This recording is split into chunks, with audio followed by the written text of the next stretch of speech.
కాకపోయినా ఏం చేయాలా ఫాలో అవ్వాలి. That's the rule.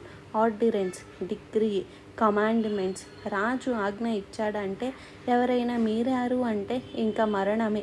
డెత్ని ఎదుర్కోవాలంటేనే రాజాజ్ఞను మీరాలి. ఆ సందర్భంలో ఉన్న ఆజ్ఞ ఏంటంటే ప్రాముఖ్యంగా హెబ్రీయుల్లో అంటే ఇశ్రాయేలీల్లో ఎవరైనా మగపిల్లాడు పుడితే చంపేసేయండి.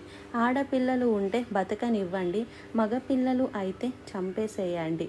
ఆ మంత్రసానులు కూడా మిడ్వన్స్ కూడా ఫరో ఆజ్ఞ జారీ చేశాడు. When you see it's a male child just kill him without any compassion. మీ కనికరం, దయ ఇలాంటివన్నీ మీకు వద్దు. మగ పిల్లవాడ చంపేసేయండి అంతే. అది ఎలా చంపేస్తారో మీ ఇష్టం అని ఆజ్ఞ జారీ చేశాడు. అలాంటి కఠినమైన ఆజ్ఞ ఉన్న ఆ కాలంలో యొకెబెతు గర్భాన్ని ధరించడం అండ్ అఫ్ కోర్స్